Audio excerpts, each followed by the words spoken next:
On m'a accusé d'avoir couché avec le patron pour avoir sa place. J'ai perdu mon travail, ma famille, mon nom. Mon mari a trouvé la preuve que je n'avais pas. En 48 heures, il a fait tomber tout le monde. Sauf moi. Je m'appelle Sarah, 34 ans, j'ai passé 8 ans dans une boîte de consulting à la Défense. 8 ans à construire des dossiers, des équipes, des chiffres qui tenaient debout. J'ai commencé comme analyste. J'ai fini chef de projet. J'ai eu la promotion que tout le monde voulait. Directrice de division.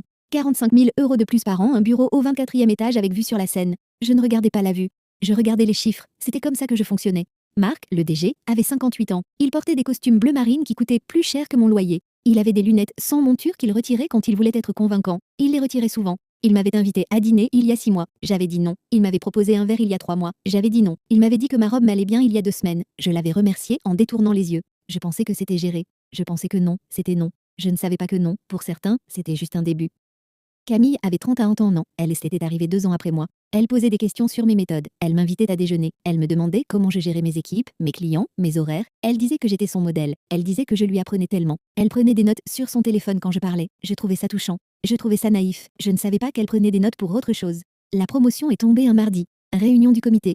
Marc a annoncé mon nom. J'ai vu Camille un sourire serré.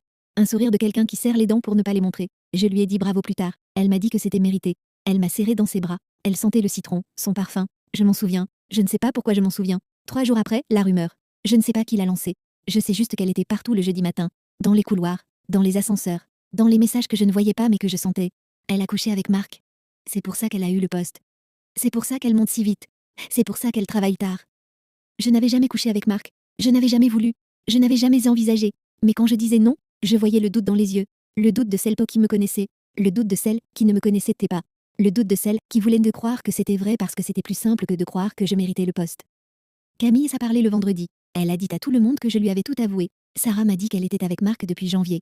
Sarah m'a dit que c'était arrangement. Sarah m'a dit que le poste était le prix. Je n'avais jamais dit ça. Je n'avais jamais pensé ça. Mais Camille parlait avec une conviction qui ne laissait pas de place au doute. Elle avait des détails, des dates, des lieux, des restaurants où je n'avais jamais mangé, des hôtels où je n'avais jamais dormi. Elle les inventait. Elle les a inventés mieux que je n'aurais pu les nier. Marc a nié. Il a dit que c'était faux. Il a dit que c'était une calomnie. Il a dit qu'il allait porter plainte. Puis il a été muté à Lyon. Muté. Pas licencié. Muté. Moi que j'étais suspendu. Puis licencié pour faute grave. Le comité a dit que la rumeur avait terni l'image de l'entreprise. Le comité a dit que ma présence était devenue problématique. Le comité n'a pas dit que j'avais couché avec Marc. Le comité n'a pas dit que je ne l'avais pas fait. Le comité a juste dit que j'étais devenue problématique. C'était pire, je suis rentrée chez moi. Vendredi soir, 19 h.